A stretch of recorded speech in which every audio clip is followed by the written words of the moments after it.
Hello, Michael. Thank you so much for joining me on the World Vegan Travel Podcast. Well, thank you, Bridie. It's really a pleasure, and I'm really happy you invited me. Yeah. I'm really pleased to have you on because you're going to be sharing a little bit of information about retiring in another country, in Mexico. So we're going to dig into that. And of course, retirement is definitely a time when we can maybe achieve our travel dreams that we might not have been able to have time to do during our working and professional life. But before we get into all of that, I would really love to know a little bit about who you are and what you do in the vegan space.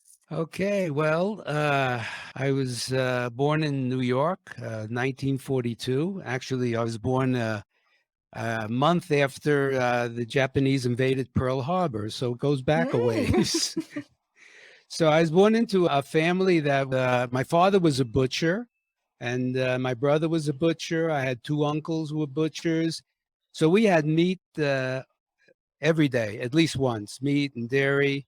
And that's what I grew up on until I found out that I wanted to change my diet because I was suffering a few things that I wasn't really happy about. And so it was finally in 1976 that I decided to become a vegetarian. So I gave up meat and I didn't eat meat. I did have dairy though. I was eating, eggs and cheese and I was getting sick. I was still getting sick. Every year, I would get sick once or twice. Not terribly ill, but I would have my coughs and my sore throats and my congestion and fever. And my brother, who was a vegan, he had been a vegan already for 20 years. He told me, "Well, maybe you would like to try giving up dairy." So for me, it was like, "Give up dairy? Are you kidding me? What about the pizza?" It was a hard thing for me to do. So finally, he told me about this book called The China Study by T. Colin Campbell. And I read it. I decided to give it a try. And I did. This was 14 years ago. I decided, and I eventually became completely vegan. And that's what it's been 14 years. My wife also went along with it. All my kids and their families are vegans. So it's really wonderful, just being able to share that with the rest of the family. So that was 14 years ago, and I'm 80 years old now, and I'm just feeling fantastic and very active, and writing and doing these podcast guest interviews. I just finished my latest ebook, a 46-page ebook called "The Nutrition Lifestyle and COVID Connection." I'd love to share this with people because I Mhm. feel it's a perfect time. This is something we need to do is to share the benefits of eating plant-based foods and living healthy lifestyles. Amazing. I mean, looking at you, you look like the picture of health for an 80-year-old. And the fact that you're still doing so many amazing things is, well, maybe it's testament to the lifestyle that you chose nearly 15 years ago. That's great. Yeah, I think it is. I tell people my age. I love to talk about my age. Most people don't like to talk about their age. You get to be 80 and it's like, don't ask me my age. But for me, it's like I feel I take pride in that. And I feel that there's a reason for this. It's how you live your life Yeah.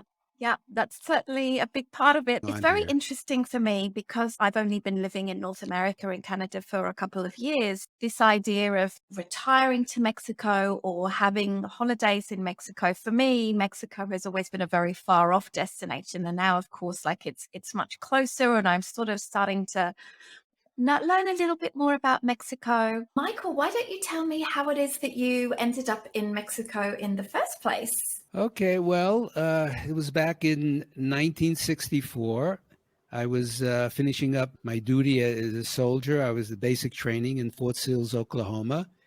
I met a couple of guys, buddies, that we decided to. It's not too far from Mexico. Let's take a trip down there. So we bought a used car, and we made the trip down to Mexico. We stayed for about a week. We went to the pyramids. We went to museums, the parks there. It's a beautiful country. When I went back to New York, and I always had this little thing for Mexico. It was something about it that I wanted to really check it out. It was 4 years later, in 1968. that I came down in a motorcycle. It was a BSA 650, and it took me 3 weeks to get down here. I went all the way from New York up to Canada, to Ottawa, crossed over to Toronto, down through Detroit, and then through the U.S., and ended up in Mexico City. Just went exploring, went out to the coast, to the Caribbean, and visited other cities. And it was in 1969, actually, that in Mexico City, I met my future wife, Delia. We've been married for, in October, is going to be 52 years now. We have two sons. One son is 51 already. He's a recognized, well-known sculptor in Mexico. And our other son, Adam, lives near Sacramento. That was it. Being in Mexico, marrying a Mexican, and loving Mexico. And we've lived in several cities during these years. We lived in Acapulco, and Puebla, and Mexico City. And we lived 30 years in Cancun. So before we moved to here where we live now, San Miguel de Allende, for the past 7 years, we left Cancun. We loved Cancun. We got to Cancun where it was new. It was only like 140,000 people living in Cancun. We explored. We found new beaches, and it was beautiful. It was wonderful. Now it's changed. So it got to be a big city now. I guess you can compare it to Fort Lauderdale or Miami, and with, tall condos and buildings. So we thought it was time to leave. It was getting also hot and humid for us. And we came to San Miguel 7 years ago. And that's where we've been. I know a lot of people are moving to Mexico or retiring to Mexico. So why do you think so many North Americans are choosing to move to Mexico these days? I've been speaking to some friends and some people, and I think one of the main reasons is the cost of living. It's much cheaper to live here in Mexico. And even where I live in San Miguel is one of the most expensive places. Cancun is also expensive. But even with that, I would say you can live on maybe half of what it would cost to live in most cities in the U.S. Maybe California or New York, be much less than what it costs to live there. So I think that's one of the main reasons that healthcare, food, even rentals, it's very attractive for people, especially for people who are retiring, or maybe the Social Security. They don't have that much. I know my brother in New York, he lives in Manhattan, and they're suffering. I mean, they're living off mostly their Social Security, and it's very difficult. It keep getting more and more expensive. And I think that's one of the reasons. The other reason is I think that people feel free here. A lot of places have more restrictions, especially because of the pandemic over the last 2 years. General feeling of being feeling free. And I think another reason may be that there's a lot to do as you get older. A lot of people are retiring, especially here where I live. There's so many things you can do here. It's perfect for older people here. But one thing I'm noticing is a lot of young people are starting to come here. That's new. Even though you've been living in Mexico for a long time, you've definitely seen an influx of retirees heading to Mexico, and you've explained the reasons why behind this. So this is really helpful, and you've explained the reasons why people would want to be coming to Mexico. So what are some of the things that people really need to consider and think about if they are looking to retire to Mexico? Well, sure, there's a lot of logistic things like making sure that they have healthcare organized and that they have enough money to support themselves, also with visas and these kinds of things. So would you be able to share a little bit about things that people might want to consider if they're looking to retire to Mexico? Okay, well, I think that the most important point is to realize that you should experience some of Mexico before you make a decision. And that's why people come down on the tourist visa, which is a 6-month visa, 180 days. And during that time, you can experience it because you're going to a new culture. So no, there are situations there. I've spoken to people who know people who have actually moved here without really giving it time to see if they really like Mexico. Mm. Mhm. That's really important. So I think you have to give it some time, at least a few weeks, even possibly a couple of months, to just check out the terrain and see if it's something that you really like. Because there are situations, for example, the language. Mm. Fortunately, here in San Miguel, where I live, there's over 10,000 expats from the U.S. and Canada that live here, so it's okay. But in most parts of Mexico, language could be a barrier. So if I'm going to come to Mexico, I got to learn the language Mm. because you want to mingle with the Mexicans. You don't want to just stick around and just be with Americans or people who speak English. You want to experience what the people are like. Most people are taking Spanish lessons. So you want to think about that. And then you're moving to another culture. It's different here. The pace is slower. And I think maybe that's one of the reasons people like it when they come here. It's slower. That's good, but you have to get used to living a slower pace. And everybody is slower here. So it may take longer to do things. You're coming from a first world country like the US or Canada, you're expecting things to be responded to quickly. And here it's like, it may not happen that way. So you have to have Mm.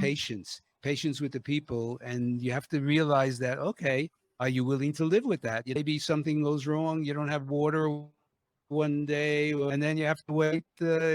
Recently, we had the electricity where we live was out in the whole area here. So we call up the electricity commission working on it. So they said anywhere between 24 and 72 hours, we'll have our electricity back. It's a new culture. You're dealing with different types of people. You may be dealing with indigenous people. So in Mexico, actually, there are 60 different languages being spoken in Mexico because there's so many indigenous people. So if you go out into the countryside and meet new people, so it's it's a different type of life in many ways. Mm. Yeah, I think that's really good advice, especially for maybe people that haven't moved a lot around in their lives, because if they're really only used to being in one place, Mexico might sound like this incredibly romantic, wonderful destination. It's where I spent, 2 weeks on holiday, for example, and Mhm. therefore I loved it then, so I'm going to love living there. But that actually might not be the case. I mean, I've been lucky enough to live in several different places and always been able to adapt fairly well. So I think even in that case, I definitely want to make sure I spend time in the place actually to see that I like it. All right. So let's imagine that the potential retiree has not only spent some time in Mexico, but has found a place that they think is a good fit for them. What would be the next steps? Well, there are different types of visas. In other words, you have the visa that comes for the 180 days, people who are tourists. Then you have the temporary resident visa. And the best way of applying a temporary visa is what's called temporary resident, is going to your local consulate. Talk about what are the requirements, because there would be a requirement of minimum monthly income, for example. So you have to find out what's required.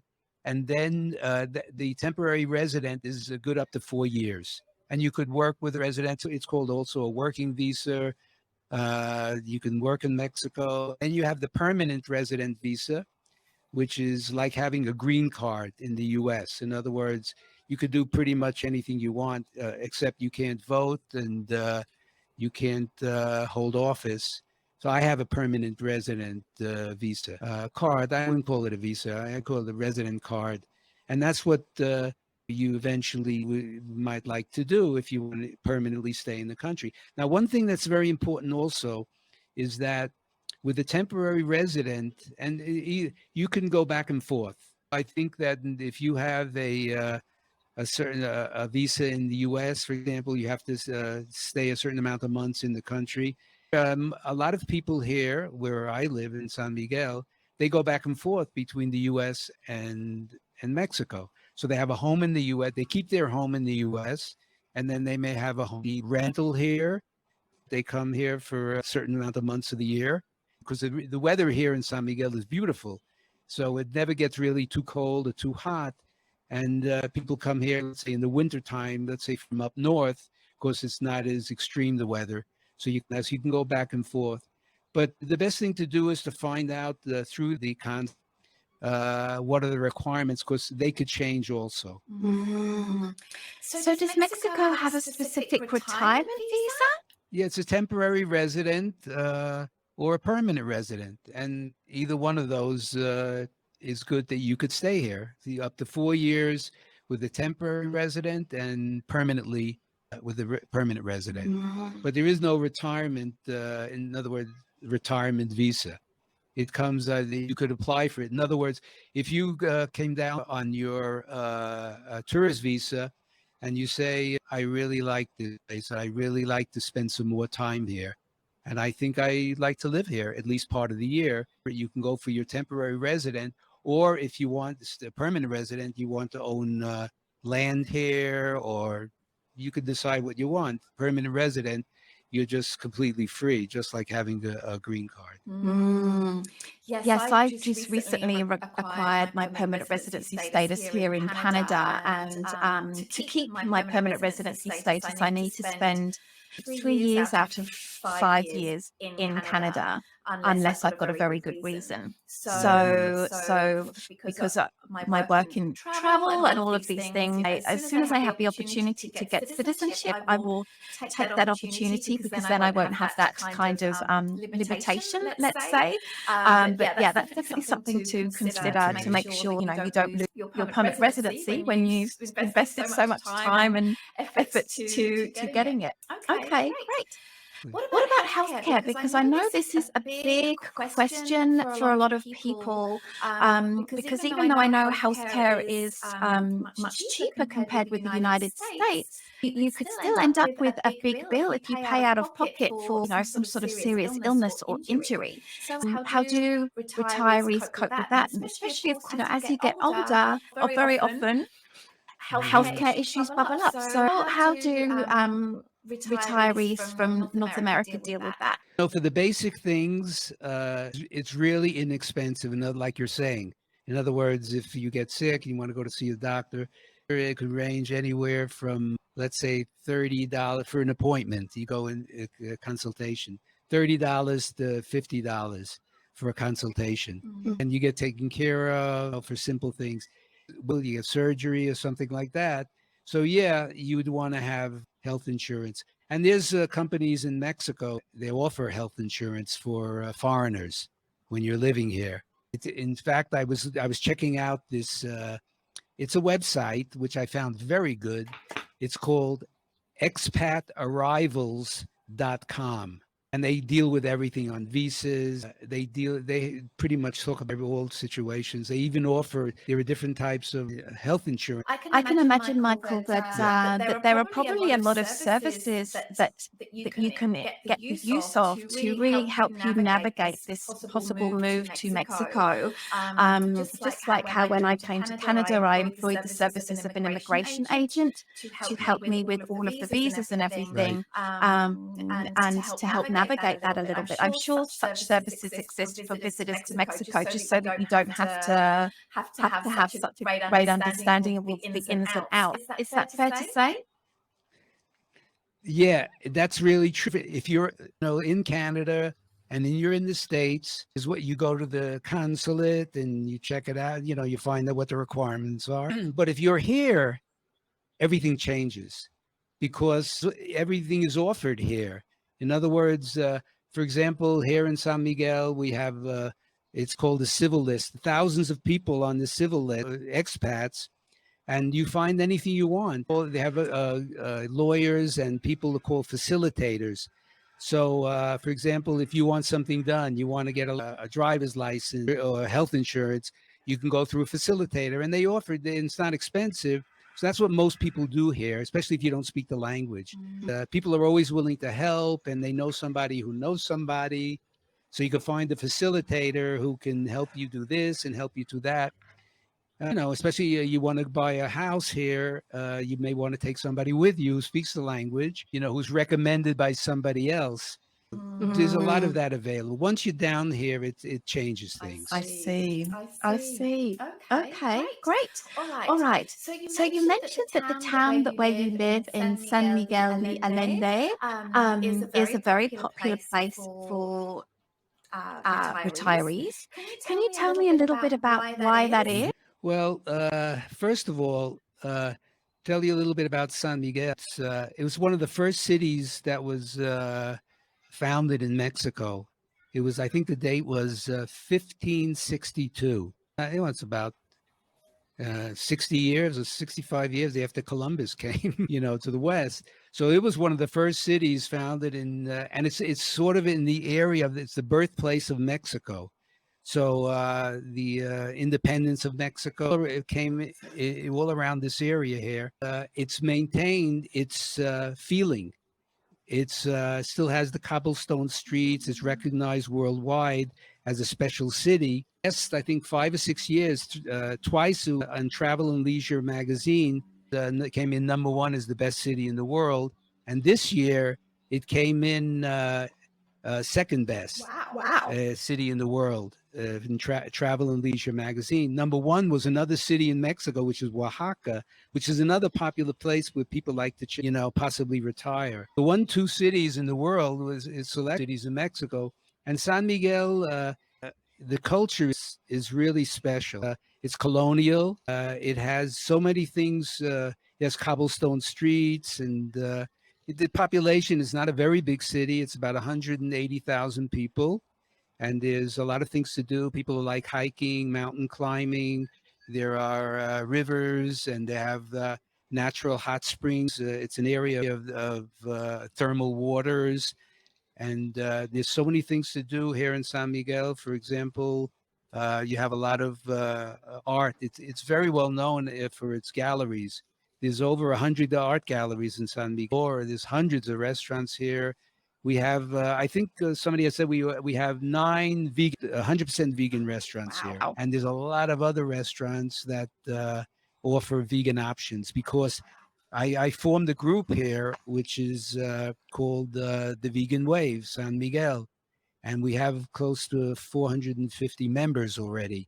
And so there's a lot of restaurants offering vegan options. And the other thing is a lot of fresh foods. The produce comes from the farms. Organic produce comes every Saturday. There's the organic market. There's a lot of organic food stores, and there's just a lot of things to do. February, they have literary sala where writers come from all over the world. It's 2 weeks long, and it's very famous worldwide. So there's a lot of writing going on, painting, and it's great for the arts. People who want to retire, want to do something. It offers a lot. Mexican food is great.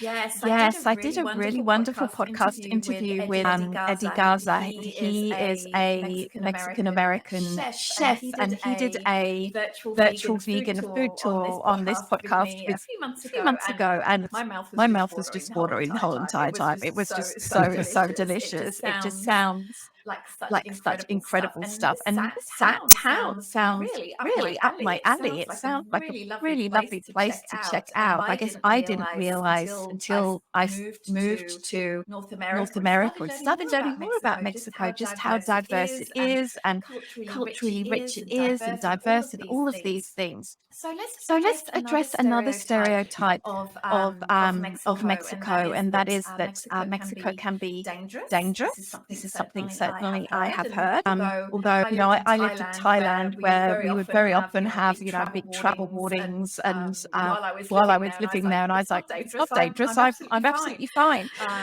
So So why don't you why tell don't us you a tell little us bit a little about bit about maybe why Mexico has this reputation reputation for for being being dangerous, dangerous and what that what that actually means actually in means in reality? reality? Okay, so that's really an excellent question because I know people may think about as something that would deter them from coming here. First of all, it's mostly the problems with the cartels, the drug cartels that are always fighting for terrain. They're fighting over their territories. So it's not like the people are in danger.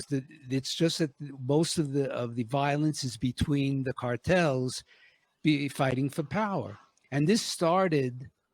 This tremendous amount of violence started 2 presidents ago. That was because the president here in Mexico is for 6 years. So this is we're talking about 12 years ago. We had a president who decided that he was going to take on the cartels. And that's what he did. It was the army against the cartel. That's when you heard a lot about the borders in Tijuana and different border towns in the north. It was terrible. There was a lot of violence, and that was going on then. And what happened is that with this new president, AMLO, he's changed the whole mindset. And what he's doing, he's not fighting the cartels. What he's doing, he's created this, it's called the National Guard. And there's like hundreds of thousands of them. And he's using the National Guard to protect the people, not to fight the cartels. He's using it to protect the people. There are now National Guard all over the country, but just to protect the people. They don't fight. And the presence there has caused a tremendous reduction in the amount of violence. And the other thing that's important is that the violence with the cartels is mostly in the northern part of the country. That's where you find the big problems with the violence. But, here in San Miguel and in most cities, there's very little. One of the things that's important about Mexico is that, in the U.S., there's so much gun violence because of people have their own weapon. It's not that way in Mexico. In Mexico, it's very difficult to get a gun. You have to go. There's only 2 gun stores in the whole country. And in order to get a weapon, a gun, you have to go through months waiting. And even then, you can't carry it out in public. I don't know anybody who has a gun in San Miguel. And I never knew anybody that had a gun even wherever I lived in Mexico. It's not the mindset of the people. You don't have a gun in Mexico, whether you're a police officer or the army or whatever. You don't have that. You don't have these killings on the street or people going into malls. You don't hear about those things. So that's one thing I think people need to know. And that's why people are still coming here. Yeah. That hasn't stopped people. They're vacationing here just like they always did. Yeah, it's really interesting. I mean, the cartels just aren't interested in tourists. That's not what they're That's not what they're about. And actually, I live fairly close to Whistler, a resort, not far from where I live, a ski resort, and it's very busy in the summer. And there was a shooting there, which was, for Canada, that's quite unusual. And it turned out it was gang related. Occasionally, mass shootings do happen where, people that are just walking around doing their regular thing somehow got caught up in it. But generally speaking, that's not what happened in Whistler a couple of weeks ago. We had something similar that happened in Vancouver, but very often these are gang related, and that they know who they're targeting. Terrible, but it means that people that are just minding their own business generally aren't impacted by that, for sure. Yeah. So another question that I have, and this is regards to the logistics of retiring to Mexico, and that is like accommodation and finding accommodation, like how much it is. And you touched on a little bit about buying a place, like is it easy to buy a place? Because, for example, in Thailand, it's quite difficult to buy land as a non-Thai person. So how does all of that play out? And what did you do? Well, we used to, when we lived in Cancun, we owned a home, and we sold that home and we moved here to San Miguel. And the difference is that, whatever land we own is in the name of my wife or my son, because they're Mexican citizens. But anybody can own land. You can buy land. You only can't buy land within 50 miles of the coast. That's one of the stipulations in Mexico. So I guess maybe they just want to control the coasts. But you can buy land. Anybody can buy land. We're one of the few people that are renting here, actually. But people have come down from Canada and the U.S. They bought their homes here. Or you can also rent, which is what we do. The people who are renting to you, they want to make sure that you're going to, stay with the rent. And, you have to make sure that you understand what the contract says, and you may want to have a real estate agent and even a lawyer if you don't speak Spanish to make sure that, everything is clear when you're renting. Here, one of the advantages also in Mexico is you could do a long-term lease, rent for a month or 2 months. So especially if you want to come and try it out, you want to rent for a short period of time, you can do a short-term rental. Or one thing that we did, and this is interesting, you have house sitting. When we were living in Cancun, we weren't sure if we wanted to stay in San Miguel. So for 2 years, we did house sitting for 4 months each year. And then we decided that we wanted to stay. That's very popular also, house sitting. I can imagine that if there are a lot of people that want to divide their time between United States and Canada and Mexico, that maybe they want their house looked after, or they need their pets looked after, something like that. Absolutely, that's what we did. So when the people that we house sitted for, they left every year from April and they came back in September. So during that, so we house sitted them. We didn't have to pay rent. All we had to pay was utilities. And some people, like you said, to have a cat, you take care of the cat.